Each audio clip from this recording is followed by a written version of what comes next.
खुलुमबाय स्टुडिअ दं आं रबिन बसुमतारी चिरां जिल्ला दुलाराय बाथौ गौथुमनि खुंगा 35थि रंजालि बैसागु फोरबो फालिथाय हाबाफारिया सानसेनि मेहेरगोनां हाबाफारिजों गाजा गोमजायै जोबनानै थांबाय।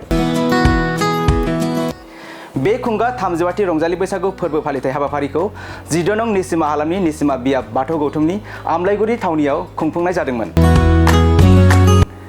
गुबुन गुबुन बोसोरफोराव फालिबोनाय बायदिनो देग्लाय बोसोरावबो चिरां जिल्ला दुलाराय बाथौ गौथुमनि खुंगा 35थि रंजालि बैसागु फोरबोखौ सानसेनि मेहेरगोनां हाबाफारिजों फालिदों चिरां जिल्ला दुलाराय बाथौ गौथुमा। बे हाबाफारियाव एमएलए निर्मल कुमार ब्रह्मआ आलासि महरै बाहागो लानानै हाबाफारिखौ बेखेवनानै होयो। लोगोसे बे हाबाफारियावनो इउपिपिएल दोलोनि बिना गयारी, चिरां जिल्ला दुलाराय बाथौ गौथुमनि आफादगिरि सामाचरण औवारी, नेहाथारि मन'लाल बसुमतारी आरो ओनसोलनि बाथौ गौथुमनि आफादगिरि आरो नेहाथारिफोरजों लोगोसे दाब दाब ओनसोलफोरनि बाथौ सिबियारिफोराबो बाहागो लाफैनानै हाबाफारिखौ मेहेरगोनाङै बारहोहरो। बावहाय एक्सुवेलि गमामायै बेखेवगिरि हिसाबै गाहाय आलासिया जोंना मानगोनां रायजो सभानि एमपि रोनगोरा बिथां नार्जारी बिथांमोन। नाथाय बिथाङा माखासे खामानिनि थाखाय एंगारनो हायैनि थाखाय बिथाङा दिनै नुजाफैनो हायाखै। फैनो गोसोमोन बिथाङा। दिनै बिथांनि जायगायाव आंहाबो गुबुन बिजि प्रग्राम दंमोन, बिजि सिडुल दंमोन। होमब्लाबो आं निसिमानिनो हिसाबै माखासे बिजि सिडुलखौ दोनथ'नानै दिनै बे चिरां जिल्ला बाथौ गौथुमनि जेनोखि बैसागु फालिनाय दिनैनि बे फोरबोआव आं नुजाफैदों आरो बेयाव नुजाफैनानै जोबोद मोजां मोनदों। डिस्ट्रिक्टनि सिङाव थानाय बाथौ गौथुमनि जिल्ला सिङाव थानाय 20टा जेनोखि आन्सलिक 10 आन्सलिकनि दैदेनगिरिजों लोगोसे गोबां बिबानगिरि आरो माखासे दिनैनि बे हाबाफारिजों लोब्बा लाखिनानै हाबाफारियाव जेरै माने मोसानाय लांदां बैसागु मोसानाय, बे बैसागु मोसानायावबो बाहागो लाफैगिरि बिथांमोन फैदों आरो बिनि अनगायैबो जोंहा निसिमा बियाबनि मानगोनां दैदेनगिरि बिथांमोन दङ आरो आफादगिरि दंफैयो जोंहा आदा सामाचरण मुसाहारि बिथाङा। बेजों लोगोसे भाइस प्रेसिडेन्ट जोंना दंफैयो फरेस्ट दा आरो गोबां बेबायदिनो मावथि हान्जा बिथांमोना दंफैयो, दैदेनगिरि बिथांमोना दंफैयो आरो बेबायदि जेनोखि हाबाफारि, बे हाबाफारिया जोंनि हारिखौ मोनसे सिगांथिं मोजां मोनसे अर्गेनाइज माने मेनाराव दैदेनलांनो हाबाय थागोन होननानै आं मिजिंथियो आरो बे हाबाफारिनि गेजेरजों आं दिनै बयखौबो खनसेनो लोगो मोननायलाय दिनै बिथांमोननि बयनोबो साफ्रोमनोबो आंनि गोसो गोरबोनि खुलुमनाय आरो सिबिनायखौ देरसिनफोरनो आं बावदों आरो लोगोसे जाय आंनि दुइसिन दङ बिथांमोननो आंनि अननाय, गाहाम अननाय, हामलायनायखौ बावदों आरो दिनै आं बेखौनो बुंनो लुबैयो जाय बिथांमोनहा दिनै बे हाबाफारियाव फैदों आरो बिनि अनगायैबो जोंनि माहारिफोर दङ, हारि माहारि दङ, बिथांमोनहा देग्लाय बे गोदान बोसोर बैसागुनि गेजेरजों जाहाथे बिथांमोननि साफ्रोमनिबो गाव गावनि साननाय हनाय लुबैनाय हास्थायनाय बेफोरो फुराफुरि भाबै माने साक्सेसफुल बा जाफुंसार जाथों, बेखौ आं आफा आनान गसाइ आरो बोराइ बाथौनि खाथियाव आं आरज गाबो।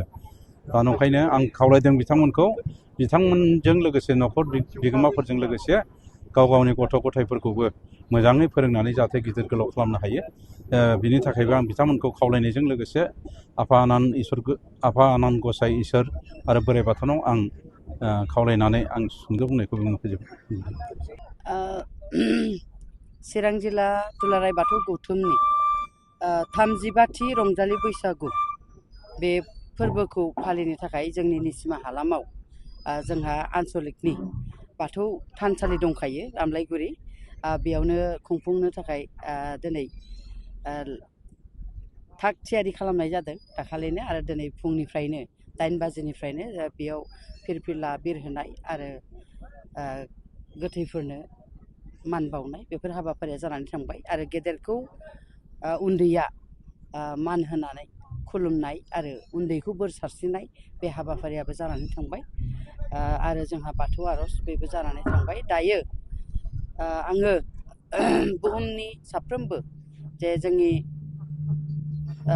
बाथौ सिबियारि रायजो राजा आइ आफा आरो जोंनि बे रंजालि बैसागुखौ मोजां मोनग्रा रायजो राजा आइ आफा बिथांमोननिसिम आंनि गाहाम हामलायनाय बयनिसिमबो जासिदों आरो आङो निसिमा हालामनि जानानै आरो सासे बाथौ सिबियारि जानानै आङो साफ्रोमनिसिमबो आंनि खुलुमनाय आरो सिबिनायखौ जासिग्रोदों नोंथांनि बे चेनेलनि गेजेरजों। जोंहा दिनै रायजो राजा आइ आफानो बेखौनो फोसावनो नागिरदों जे जोङो जेब्लायबो नैबे धोरोमजों लोगोसे जोंनि हारिमु जे जोङो गोदो गोदायनिफ्रायनो आबै आजौनिफ्रायनो जोङो रंजालि बैसागुखौ फालिबोबाय थादों।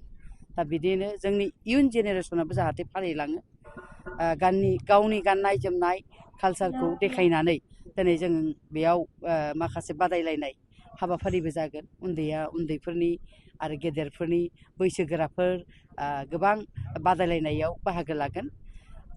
दा बेखौनो आङो खावलायनो नागिरदों जे साफ्रोमबो जोंहा बर' हारिया गावनि हारिखौ गावनि कालसारखौ लाखिलांबाय थानांगोन। अब्लासोना जोङो बर' हारि हिसाबै बे बुहुमाव गेवलां मोनसे गेरेमसा हारि होननानै जोङो सिनायथिखौ मोननो हागोन। नोंथाङाबो सासे बिमा माहारि हिसाबै दा जोंनि लाइमोनफ्रा माखासे बैसो जायै समावनो बिराद बैसागु बोथोर सफैब्ला लोंनानै जानानै फुस गायलायो अबेबा लामा रथाफ्राव एखेबारे गोदाव सोराव जायो। दा नोंथाङा मा मेसेज आङो बेखौनो खावलायनो लुबैयो जाय बिथांमोना बैसागो फोरबोखौ फालियो जौ लोंबाल' मोसानो हायो बे नङा। बिनि सिनायथिया मा जोंहा उन्दै उन्दै गथ'फ्राबो मोसायो। दा उन्दैफ्राथ' लोंनानै मोसायाना जों बेखायनो जोङो साफ्रोमबो जेरै गावनि धोरोमजों लोगोसे गावनि हारिनि माखासे फोरबोखौबो मोजाङै मोजां फालिलांनांगौ। जानो हागौ गोदोनि आबै आजौमोनहा जौ लोंनानैसो बैसागोखौ मोसायोमोन। दा जोङो गुस्लायलांबाय, कम्पिउटार जुग जालांबाय, सोलोंथाइ मुगा जाबाय। दिनै जों ओंखायनो गावखौ फोसाबनानै लालांनांगोन जे हिन्जाव माहारिया बेफोरबायदि जौ लोंबाल' मोसानो हायो बे नङा। हिन्जाव माहारिफोरखौ आं सासे बिमा जानानै खावलायनो लुबैयो जे लोंनाय जानाय बेफोरबायदिखौ जोङो दिनै एसे गाबोन एसे गारलांनांसिगौ। माने लोङाबाबोथ' मोसायोना गोबाङानो।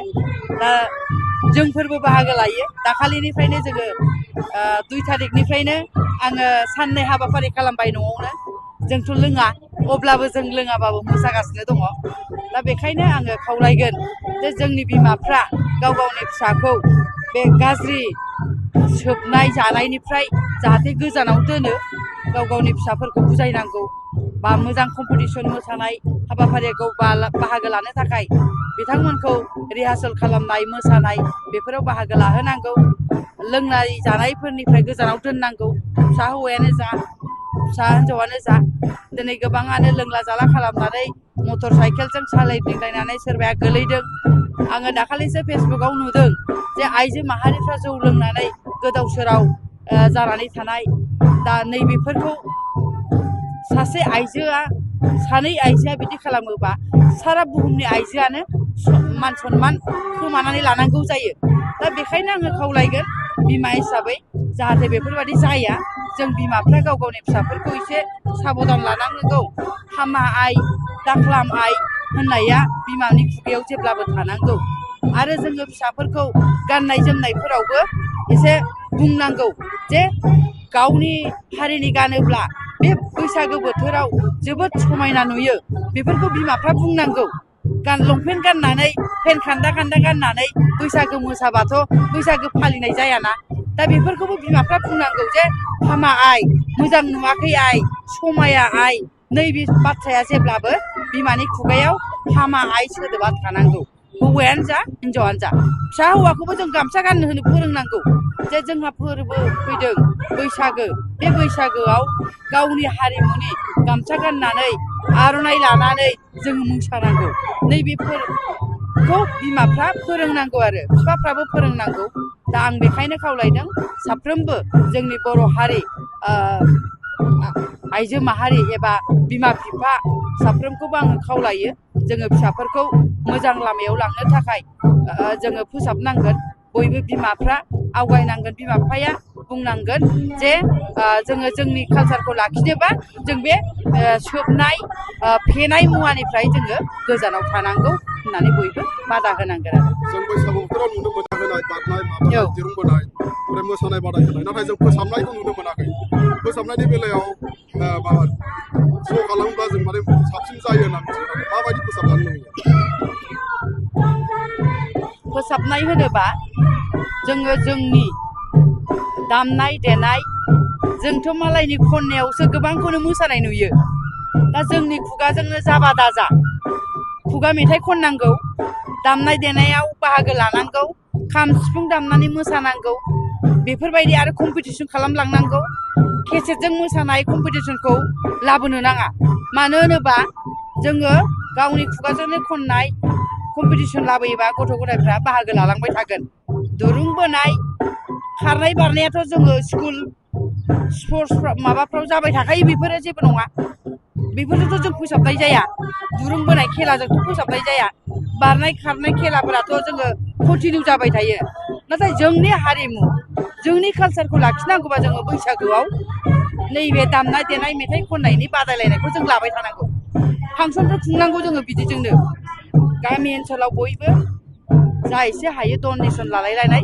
जोङो खुंफुंनांगौ अब्लासोना जों सोलायनायखौ लाबोनो हागोन आरो एकदम जौ लोंनायखौ गोजानाव दोननांगौ माने जोङो लोंबाल' मोसानांगौ बे नङा कम्पिटिसनावबो रावबो हाबनो मोना आरो केसेटजों मोसानायखौ एलाव होनो नाङा नै बेफोरबायदिबासो जोङो फोसाबलांनो हागोन आं बेखौ सानो आरो जोङो बे बैसागु रंजालि बैसागुखौ बोसोरै बोसोरै जायगा सोलाय सोलाय जोंनि जिल्लानि सिङाव खुंबाय थायो बियो जोंना निसिमा हालामाव एबार खुंनाय जादों 39थि माबा बैसागु फोरबो फालिनाय बेखौ जोङो खुंबाय आरो दा बेनि गेजेरजों जोंनि गोदोनिफ्राय बर' फोलेरनि जे गुदि धोरोम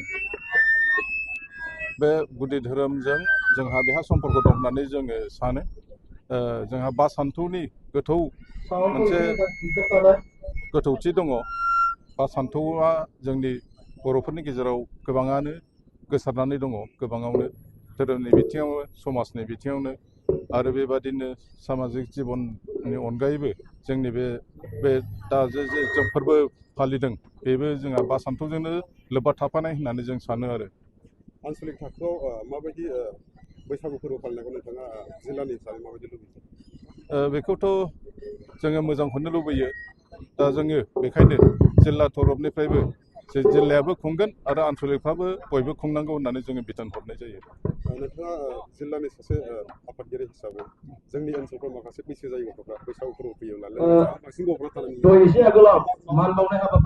बेखौ जोंनि तरफनिफ्राय जिल्ला तरफनिफ्राय बेखौ जोङो हामा सानो आरो बेखायनो बेयो जोंनि मोनसे जातीय समस्या हिसाबै बेनिफ्राय माबोरै बारग'नो हागोन बेनि बेब'स्थाखौ जोङो बायदि बायदि लेभेलाव जोङो लानो गोनां जायो बेखायनो जोंहा बैसागु रंजा सान फालिनायनि गेजेरजोंबो जोङो बे गेवलां बैसागु बोथोराव गेवलां मोनसे हाबाफारि लानायनि गेजेरजों जोंनि समाजाव सोलिनाय माखासे गुबुन गुबुन उन्दै बैसोआव हाबा जानायानो होनदों दायनानियानो होनदों माबा माबि गाज्रि दानि परिबेसाव जानाय सोरजोंबा दोनखारलांनाय मालांनाय समस्यायानो जादों बेफोरनि गोथौथिखौ मोजाङै बयबो रायजो राजाफ्रा बुजिनानै गेवलां मेलनि गेजेरजों जों फोसावनाया गोनांथि दं होननानै जोङो आनसलिकफ्रावबो बेखौ बिथोन हरनाय जादों आरो नैबे हाबाफारियाव आलासि जोङो आलासि हिसाबै बेखेवगिरि हिसाबै जोङो जोंनि 37 नं एमएलए समष्टिनि जोंनि दानि एमएलए बिथांखौनो जोङो बेखेवगिरि आलासि हिसाबै मोनबाय आसलते बिथाङा नङामोन जोङो रायजो सभानि एमपि हिरेनगोरा सारखौ जोङो आलासि हिसाबै जोङो लिंदोंमोनब्लाबो बिथाङा माबा बेस्थ'थायाव नांथाबनानै थानायनि थाखाय बिथाङा बाहाय नुजाफैनो हायाखिसै आरो समाजारि बिजोङाव नोंथाङा बाथौ गौथुमनि हिसाबै माबायदि थाजानो लुबैयो जोंनि बर' रायजो राजा जोंनि समाजखौ आं बेखौबो दहाय जेब्लानाखि फिरफिला दिखांदोंमोन बेनि बिबुंथियावबो बुंबाय बेयो जोंनियाव अलखद फैबाय थानो नागिरदों ग्लबेलाइजेसन मुगाखौ लानानै आरो माखासे जोंनि इन्टारनेटनि मुगाखौ लानानै मानसियानो दाम गैलाबा रबार मोनसे बानायनानै बाहायनो आर्टिफिसियेल ब्रेन सोनानै जोंनि समाजखौ बिसोरनो हाबाफोरखौ मावनो लागै हमबायब्ला जोंनि माबा हारिमुनि बायदिसिनानि गोनांथिया गैला होननानै मानसिफ्रा जिहेतु साननो नागिरदों जोंनि गेजेराव बियो खिन्थु जोंनि जोबस्रांनायनि लामा जागोन बेजों जुदि जोङो गेलेमलांफायोबा होननानै आं बेखौ सानो आरो